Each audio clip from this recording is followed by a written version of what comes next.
Hi sir, good morning po. Sir, ito po yung actual video test ng order nyo. Killwire GeForce GTX 1066GB po. Ayan siya, yung file, napakatahimik lang po. Ayan, 12 fans, 14 po pareho. Excuse me. Sir, may 6-pin power connector required po siya. Ayan. Tapos yung warranty sticker po namin. Sir, panood po, bawal po alisin yung warranty sticker or buksan po yung video card para in case po may problem.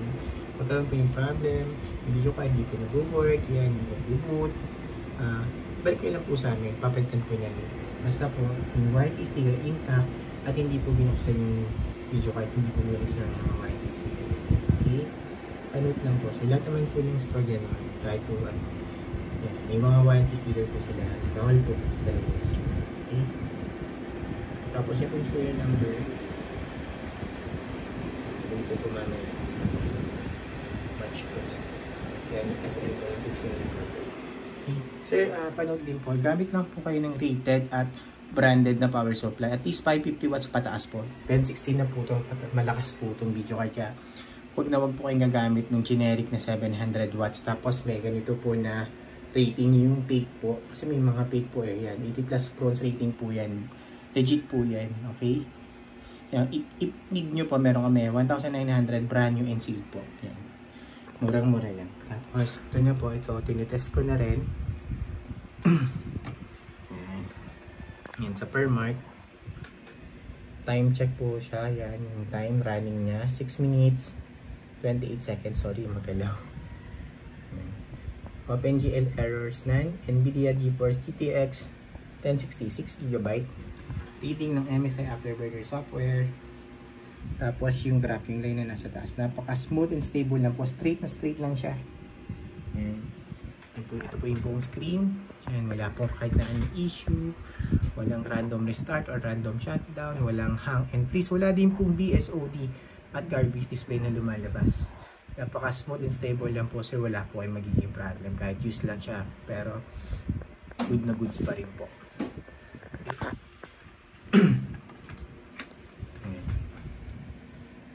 Ayan, 7 minutes na, time check po ulit, 7 minutes, 15 seconds po na running, napaka-stable na stable lang po. Fun, napakatahimik lang.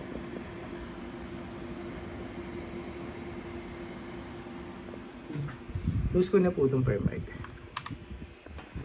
Per mark, yung naran po natin. Yung settings niya, yung naran natin. And then, MSI Afterburner software po. Software lang po, any brand pwede pong gumamit yan. Para makita nyo rin po anong video card yung nadetect ng bawat software. Ito din po yung driver niya. Napaka-importante po na naka-install. Ay, ano pala, GPU-Z. Di pa pala yung driver, sorry po. Yan, GPU-Z. Yan, GDDR5 Samsung, memory size 6144 MB or 6GB. Tapos sensor, yan, lahat naman po yan, may reading hanggang baba. Then driver check, right click lang po sa desktop.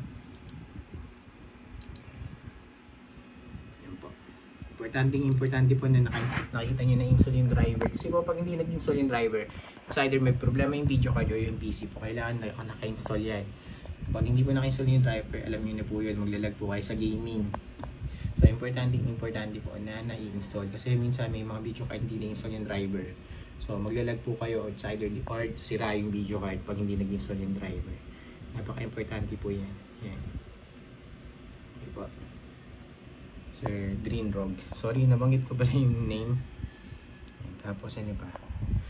Open na po ng Google Chrome for time and date checking po para alam nyo real time kung kailan ko po nire-record itong video test for po namin i-ship out. 11:42 p.m. Friday, April 26, 2024. Yan po yung current date and time ng nire-record ko po ng video test before po namin i-ship out din today. Tinest po muna namin para sure na sure po tayo na wala pong magiging problema pag receive nyo ng item.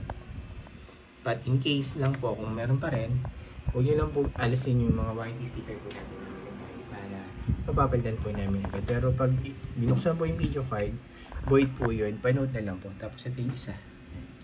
Para dalawa. Sorry, namin yung sinabi. Same lang po sila. Yan. Kung gusto nyo po i-double check kung legit, kung real time yan, pwede nyo pong yan, puntahan yung website na yan.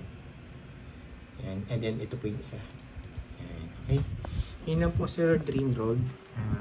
Close ko na to and shut down para ma-ship out na po namin itong order nyo today.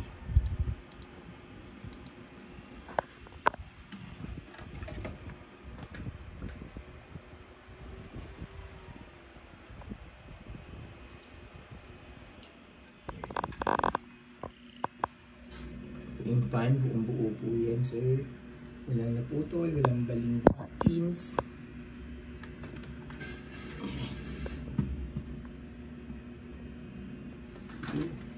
6-pin power connector po na required. Kailangan po nakasaksak. Galing po yun sa power supply. Warranty sticker po namin. Serial number niya. Tapos yung model, yung video card nasa taas. Okay. Power supply po. Gamit lang po kayo ng rated at branded. Any brand po na trusted nyo like po Corsair, Seasonic, ano pa ba? Asus, ganyan. Gigabyte. Basta branded po. Huwag lang po yung generic na mga power supply, please. Marami na po kaming customer na gumamit ng generic na power supply. 700 watts daw ganyan. Pero sira pa rin yung video card po nila. So, sir, panood na lang po. Ingat po. Good investment din po yan yung power supply, promise. Okay, yun lang po Sir Dream Drug. Thank you po. Bye.